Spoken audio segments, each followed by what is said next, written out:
puissions rentrer dans ce que nous allons rentrer ce soir. En tout cas, vous êtes une église merveilleuse.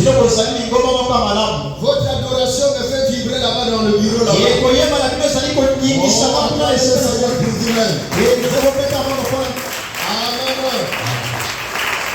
Vous êtes vraiment des bons adorateurs. Il y a une très bonne atmosphère ici. Je vous bénisse. Maintenez cette atmosphère.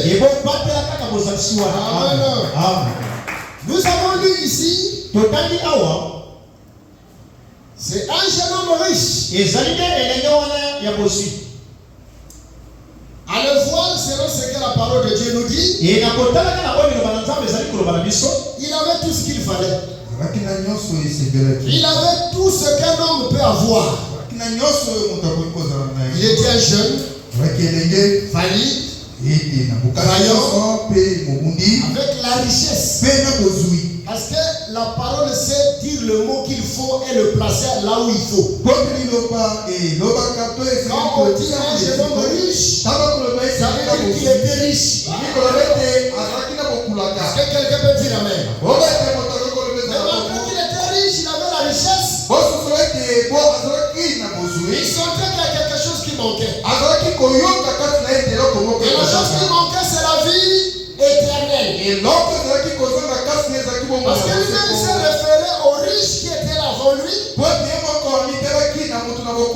Il était riche. Il est mort. Mais tel était riche. Il est mort. L'autre est aussi riche. Il est mort. Et moi je ne veux pas mourir. Qu'est-ce que je fais? J'entends Jésus parler de la vie éternelle. J'entends Jésus parler du royaume de Dieu. Alors je vais aller lui poser la question. Bon maître, que dois-je faire pour hériter la vie éternelle? Jésus lui répondit, pourquoi m'appelles-tu bon? Il répond que Dieu seul. Sur cette terre où nous vivons, aucun homme n'est bon. Dites-moi seulement amen. Nous tendons à la perfection. Mais dans ce corps de chair, nous avons encore des imperfections. Ici Jésus dit, il n'y a de bon que Dieu seul. Est-ce qu'il avait menti? Il n'y a que Dieu qui est bon. Et il lui répondit, il dit, tu connais les commandements. Donc il lui ramène dans les commandements. Il lui ramène dans la loi. Parce qu'il savait que le jeune homme là, il connaît les commandements. Est-ce que vous dites amen? Je te renvoie dans les commandements que tu connais. C'est dans l'application des commandements que tu auras la vie éternelle. Dans Matthieu 22, le verset 35, et l'un des docteurs de la loi lui fit cette question pour l'éprouver. Maître, là-bas l'autre avait dit bon maître. Il était venu très révérentiellement pour chercher à savoir qu'est-ce qu'il faut pour avoir la vie éternelle. Le premier n'était pas venu pour tenter. Mais le second, il vient pour tenter. Il dit maître, quel est le plus grand commandement de la loi? Parce que là-bas le maître a dit, tu vas hériter la vie éternelle. Tu connais les commandements. Et ici, il vient poser la question. Maître, quel est le plus grand commandement de la loi? Jésus lui répondit, tu aimeras le Seigneur ton Dieu. En d'autres termes, tu dois avoir l'amour envers le Seigneur ton Dieu. Tu aimeras le Seigneur ton Dieu. Le mardi, nous avons vu que l'Éternel ton Dieu est avec toi. Oui, il peut être avec toi. Mais si tu ne l'aimes pas, il ne fera rien. Si tu ne l'aimes pas, tu peux être dans sa présence. Si tu ne l'aimes pas, dégage une mauvaise atmosphère. En ce moment-là, tu ne me permets pas de travailler ou de fonctionner pour toi. Ici, Jésus lui répondit, tu aimeras le Seigneur ton Dieu de tout ton cœur, de toute ton âme, de toute ta pensée. C'est le premier et le plus grand commandement. Donc pour avoir la vie éternelle, voici la réponse. Tu aimeras. En d'autres termes, tu dois avoir l'amour. L'amour pour aimer qui? Aimer d'abord le Seigneur ton Dieu. De tout ton cœur, de toute ta pensée, de toute ta force, avec tout ce que tu as. Et tout ce que tu es. Tu dois aimer le Seigneur ton Dieu. Ensuite, tu dois aimer ton prochain comme toi. C'est le premier et le plus grand commandement. En dehors de ce commandement, qui consiste à aimer, il n'y a pas un autre commandement plus grand que ça. Et voici le second qui lui est semblable.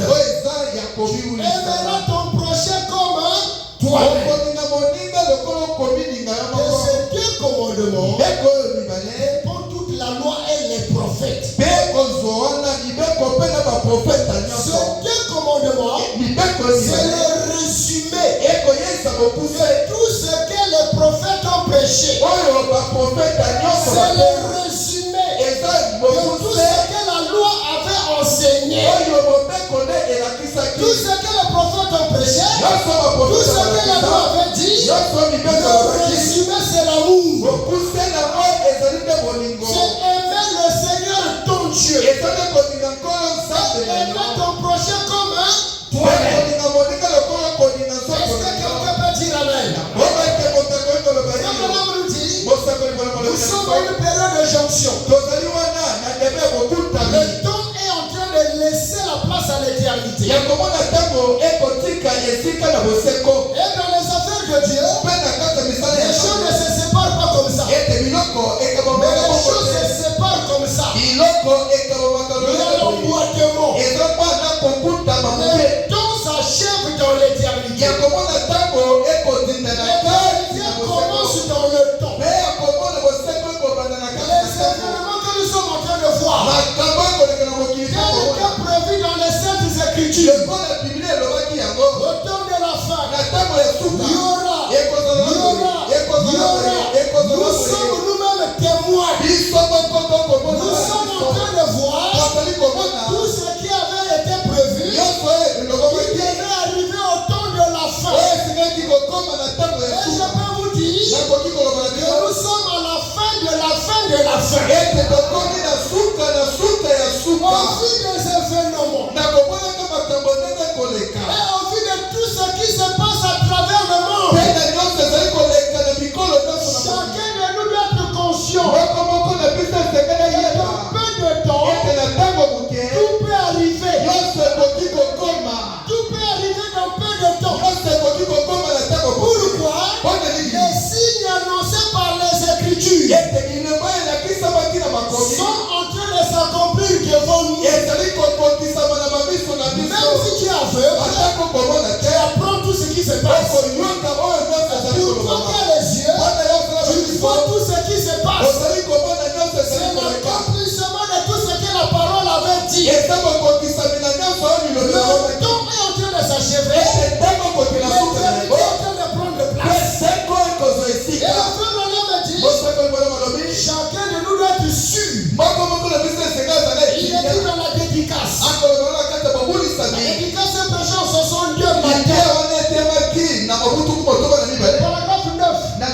pas la partie essentielle.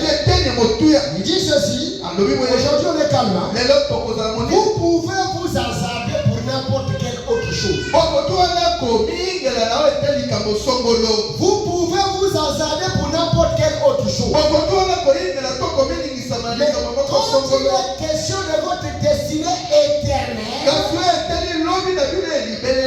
vous feriez mieux d'être très sûr.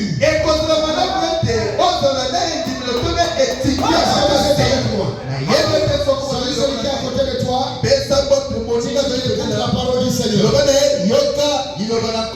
Vous pouvez vous hasarder pour n'importe quelle autre chose. Mais quand il est question de votre destination éternelle, vous feriez mieux d'être très sûr. Voyez-vous, souvenez-vous-en. Soyez très sûr. Ne prenez pas de risque là-dessus. Ne prenez pas de risque là-dessus. Il est temps pour chacun de nous qui nous sacrifie à vivre le message. Vivre le message, c'est un sacrifice. C'est pas la vérité.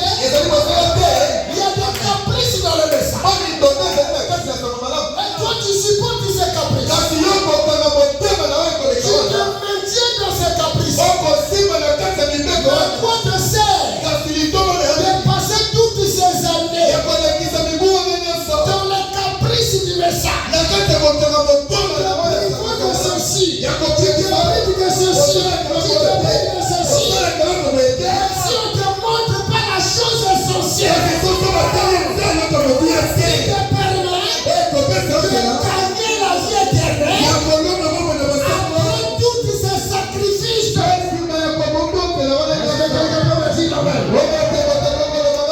prenez pas le risque là-dessus. Tu peux rater le mariage. Les erreurs du mariage seront corrigées de l'autre côté. Mais si tu rates la chose essentielle, qui te permet de rentrer au ciel, ça ne se rattrape plus. Ça ne se rattrape plus. C'est le moment de se regarder, de se mirer, conformément à la parole. Parce que j'ai déjà la chose en question. Après ces sacrifices, que la porte du ciel me soit ouverte. Ce n'est pas la durée des années. Et tu as fait dans le message qui va t'ouvrir la porte du ciel. Ce ne sont pas les grandeurs des tétines. Les sacrifices que tu fais à l'église, qui va ouvrir la porte du ciel pour toi. Je sais ce que je dois faire pour avoir la vie éternelle. C'est observer la loi. Le résumé de la loi, c'est l'amour. Alléluia. Est-ce que nous sommes ensemble? Est-ce qu'on peut avancer? Tout chez Dieu s'obtient par la foi. Chez Dieu, tout ce dont tu as besoin, Dieu est esprit. Il est invisible. Charnellement comme ça, tu ne peux rien recevoir de Dieu. Parce que c'est un être invisible. C'est un être esprit.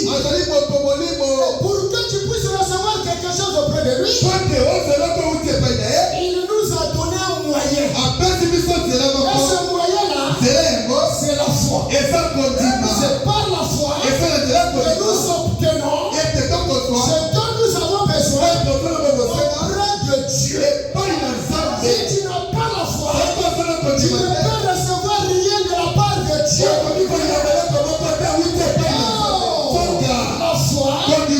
La foi, c'est pour ceux qui ont l'amour. Tu ne peux pas avoir la foi si tu n'as pas l'amour.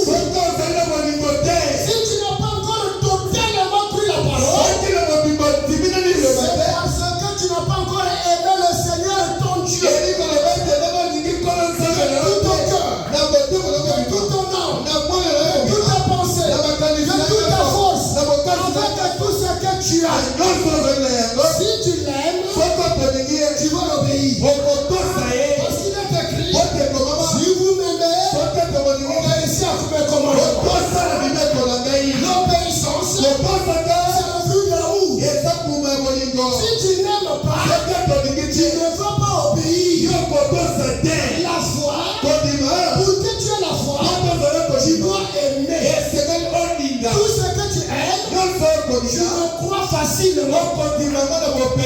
Tout ce que tu aimes, quand tu as déjà aimé quelqu'un, peu importe ce qu'il viendrait te dire, l'amour que tu as pour lui inspire la confiance envers la personne. Et ça te pousse à l'aimer aveuglement, à le croire aveuglement. Je vous dis la vérité. Si tu aimes quelqu'un, tout ce qu'il te dira, tu te sentiras bien à l'écouter. Même si ce qu'il te dit, ce sont les bêtises. Mais comme tu l'aimes, ce qui sort de ta bouche, ça te fait plaisir. Mais quelqu'un que tu n'aimes pas, même si tu apportes un bon message, qui vient avec quelque chose de bon pour toi, le fait que tu ne l'aimes pas, tu ne l'accorderas pas d'importance. Tu ne l'écouteras pas. Tu dois rater ce que Dieu t'a envoyé par lui. C'est la base de tout. C'est l'amour qui produit la foi. Là où il n'y a pas l'amour, il n'y a pas la foi. Nous sommes des chrétiens. Nous ne sommes pas des brahmanistes. Moi je suis pas brahmaniste. Moi je suis chrétien. Je suis chrétien. Mais quelle est la doctrine de base du christianisme? Chaque rassemblement a une doctrine de base.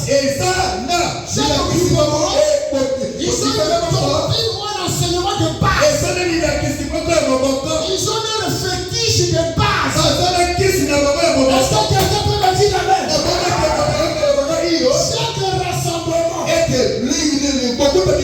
ils ont leur doctrine de base. Le frère Branham me dit, la doctrine de base du christianisme, nous lisons ça.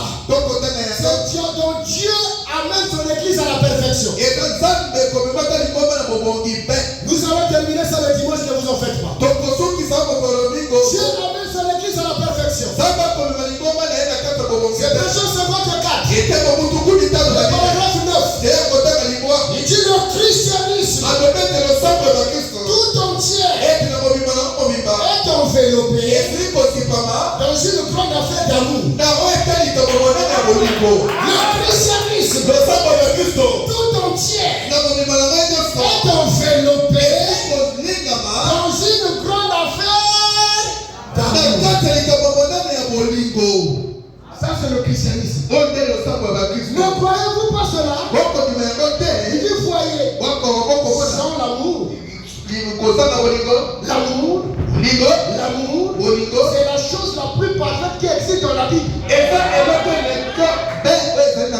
Oh, la Bible c'est le livre des chrétiens. La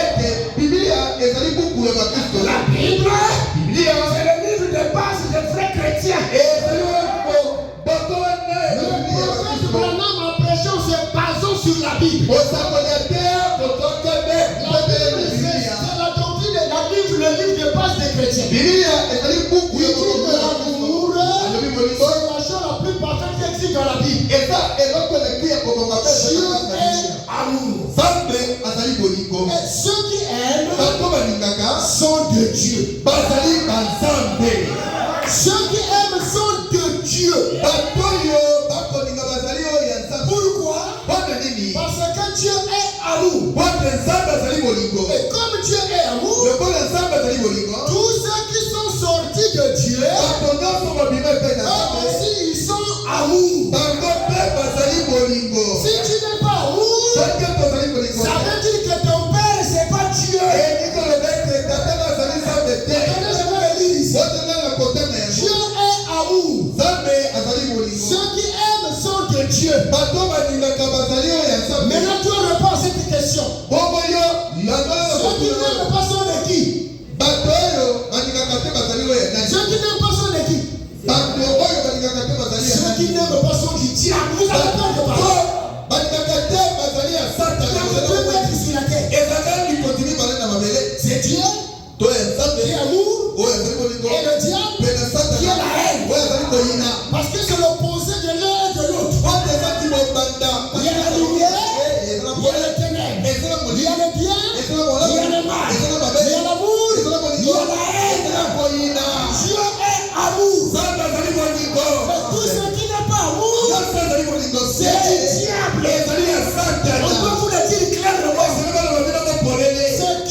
doctrine de base. Selon cette écriture, c'est l'amour. Les chrétiens, c'est l'amour fétiché.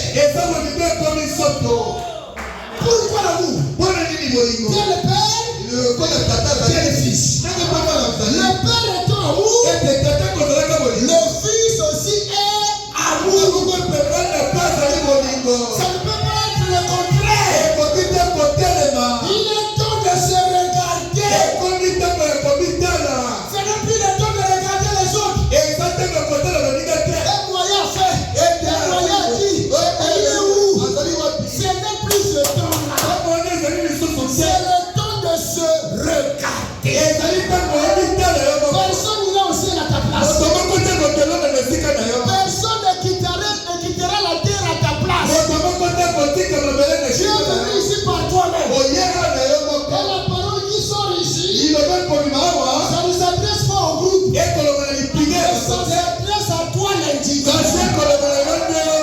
Qu'est-ce que Dieu veut te dire ce soir? Moi qui est venu ici dans le but de savoir le secret pour la vie éternelle. Parce que tous ne viennent pas pour le même but. Il y a ce qu'on a appris dehors là-bas. Et si tu prends une fille du message, en tout cas tu as trouvé une ange dans la maison. Voilà pourquoi certains garçons viennent ici avec les yeux pour regarder les belles sœurs qui sont ici. Les femmes aussi c'est la même chose. Si tu trouves un mari du message, en tout cas tu as trouvé un bonbon. Tu peux le bouillonner n'importe quand. Il ne va pas te taper. Et ils viennent ici certains pour ça. Mais pour toi, tu as le souci, le désir de savoir ce qu'il faut pour aller au ciel. Hériter la vie éternelle. Écoute la parole du Seigneur. Je sais que le pasteur a déjà prêché ça. Mais nous les prédicateurs, nous sommes complémentaires. Parfois le jour qu'il avait prêché ça, j'étais un peu distrait, j'étais absent. Ou par rapport à son langage et à mon langage, il est question qu'on puisse se compléter. Je n'apporte rien de nouveau. C'est des choses qui ont déjà été dites. Chacun de nous, Dieu nous a conçus différemment. Moi aussi j'apporte cela à la manière dont Dieu m'inspire, afin de t'apporter un message complet. Pour que ce jour-là, on n'avance pas de raison. Est-ce que quelqu'un peut dire amen? Nous les prédicateurs, nous sommes comme des médecins. Et chaque médecin a une spécialité. Ça veut dire amen. Chaque médecin a une spécialité. Il y a 5 ministères. Et chaque ministère a une position que Dieu l'a placée. Mais pour pointer la même chose. Mais tous nous pointons la même chose. Mais pas de la même manière. Je suis devant l'ordinateur ici. Toi aussi tu es devant l'ordinateur. Toi tu vas pointer ici. Moi je vais pointer ici. Vous pointez la même chose. Mais nous ne pointons pas de la même manière. Position différente. Il y a des gens que Dieu a mis dans la position de la foi. En tout cas, lui, son domaine, c'est la foi. Il y a des gens que Dieu a mis dans la position des miracles. En tout cas, lui, c'est les miracles. Il y a des gens que Dieu a mis dans la position de l'enseignement. Chacun a une position. Moi, je crois que je fais partie de ceux que Dieu a mis dans la position de l'amour. Chaque médecin doit se reconnaître. Chaque médecin doit se connaître. Il doit se reconnaître que moi je traite l'oreille. Si on lui apporte la maladie de l'œil, il va être humble de dire non. Allez-y voir le docteur interne.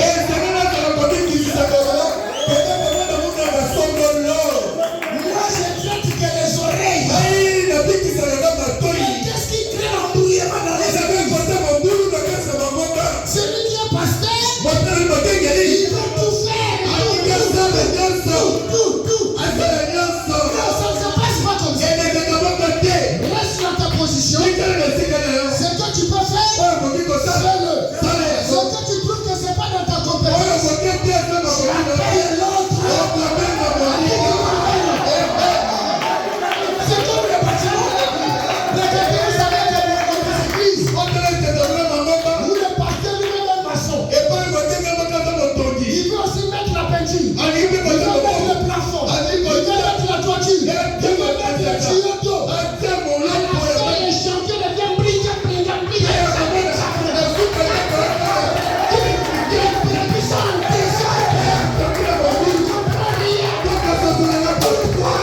Le pasteur est un maçon. Il a fini l'ouvrage de la maçonnerie. Il doit payer les charbons. Il doit payer les carolins. Il doit payer l'électricien. Afin que l'ouvrage puisse paraître joli.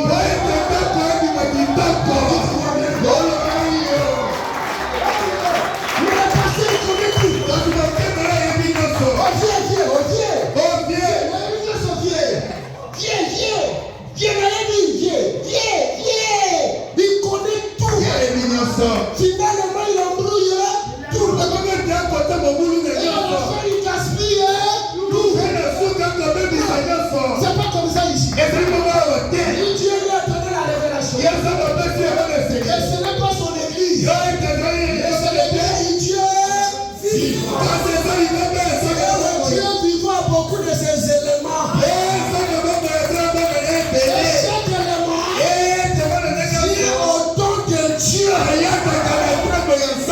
Pour apporter la chose essentielle par rapport à cette période.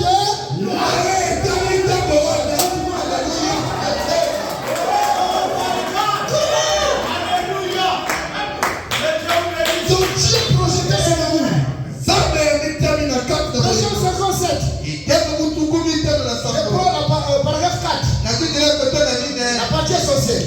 Et je pense que s'il y a une chose dont on a besoin dans la grande église, dans la grande église universelle de Dieu ce soir, c'est l'amour. Non, je reprends. Et je pense que s'il y a une chose dont on a besoin dans la grande église universelle de Dieu ce soir, c'est l'amour. L'église de Dieu, ce n'est pas le bâtiment ici. L'église de Dieu, c'est l'ensemble des enfants de Dieu dispersés à travers le monde. Et en tant que serviteur de Dieu, on n'a pas de limite. Il nous a été dit, allez partout le monde. Moi, je suis contre les barrières. Les barrières, c'est le manque d'amour. Parce qu'il y a des barrières. Il rend son église comme un kiki. Il rend son église un moro. Son église ne va pas recevoir les vitamines appropriées. Il fait bien grandir. Pourquoi? Lui, Dieu lui a donné la nourriture gastronomique spirituelle appropriée.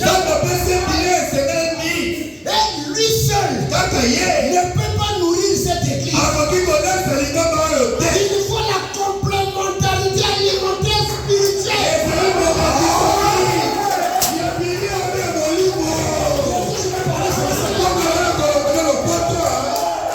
Il faut la complémentarité alimentaire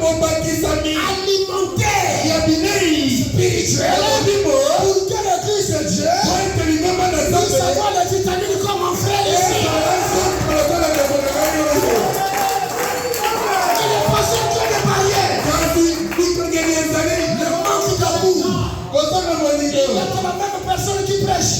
personne qui prêche. Chaque jour, il te donne le pain.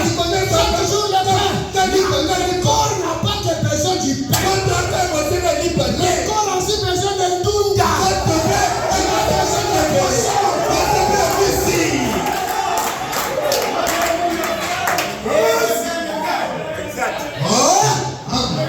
Je pensais que j'étais fatigué. Même jusqu'à 23h, on peut avancer. Parce que là, je sens que la connexion déjà établie. Les réacteurs du fonctionnement de l'onction sont déjà opérationnels. Et je pense que s'il y a une chose dans l'église, l'église de Dieu universel a besoin ce soir, c'est l'amour.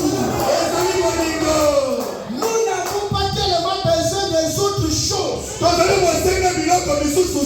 comme nous le pensons. Nous n'avons pas besoin tellement des autres choses comme ça est dans ta pensée ce soir. Les gens viennent non pour la chose essentielle. Mais si tu regardes dans les pensées ici, ils cherchent le mariage, ils cherchent la voiture, ils cherchent l'argent, ils cherchent le voyage, ils cherchent le visa, ils cherchent la guérison, ils cherchent. Mais la chose qui lui donne la possibilité de rentrer au ciel,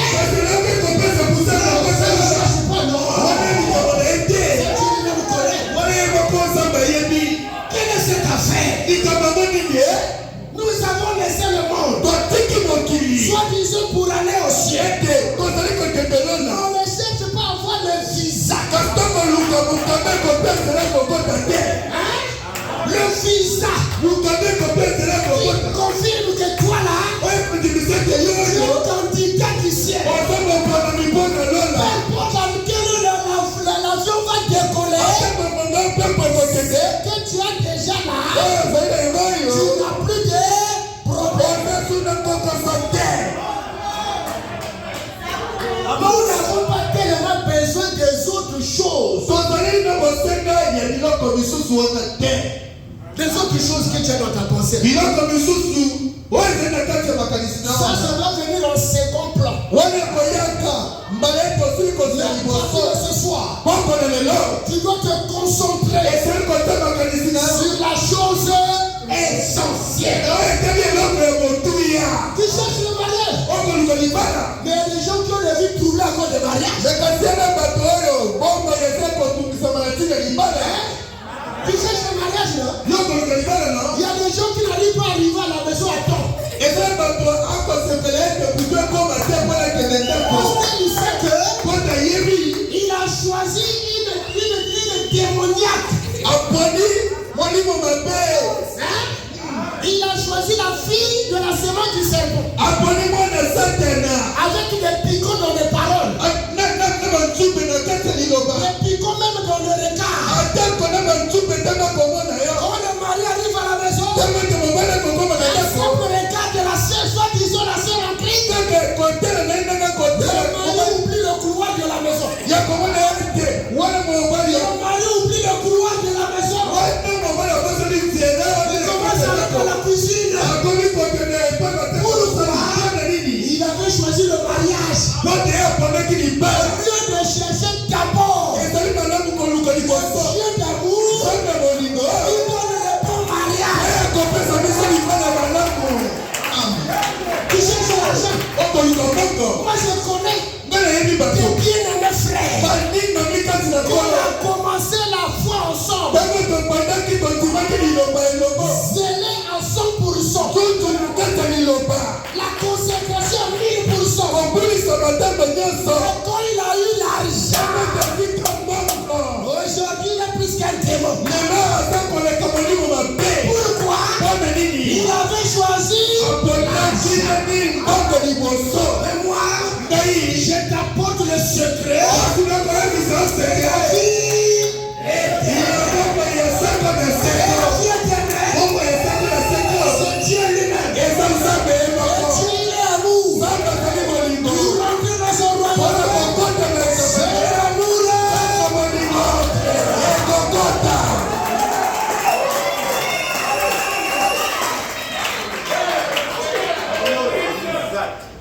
autre chose là. Oui, c'est bien. On ne peut pas refuser ça. Mais ce n'est pas la priorité. Tu vas noircir tes genoux, viens de prier dans l'église. Pasteur, on faisait les viens de prière. Si tu peux avoir un petit appareil pour enregistrer les prières déjà. Tu n'entendras même pas celui qui demande l'amour. Le Saint-Esprit. Est-ce que j'ai mort? Il faut me connaître. Moi, mon cœur est blanc. Je me dis que la vérité. Ce que je dis là, c'est la vérité. Pour le mariage, elle est capable d'être prête à tout. Mais pour l'affaire de la vie éternelle, le raisonnement rentre. Mais aujourd'hui, prends conscience de ça. Je ne viens pas ici pour les choses de la terre. Les choses de la terre, c'est des bonus qui nous accompagnent. Mais rien de la terre ne rentrera là. Peu importe ce que tu vas avoir, rien ne rentrera là-bas. Le péché est par-delà. Les choses sont par-delà. Les paroles sont 8, sont les 8. Les langues cesseront.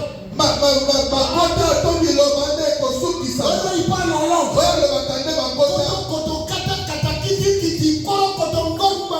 Les langues cesseront. La connaissance disparaîtra. Il connaît la parole. Quand il prend la parole, mon frère, il connaît. La connaissance disparaîtra. La foi faillira. Bien aimé. Le jour où j'avais vu la partie là, la manière dont le prophète valorise la foi. La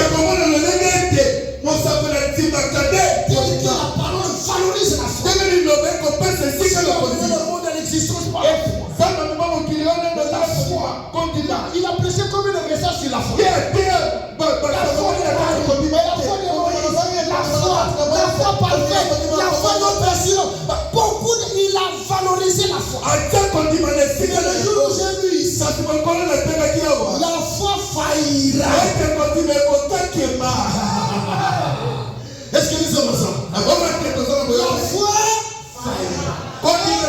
Et toutes ces choses, tout ce que tu connais là, qu'on n'a pas vu ici, tout ça, ça faillira. Mais quand ce qui est parfait viendra, c'est-à-dire l'amour, c'est-à-dire l'amour,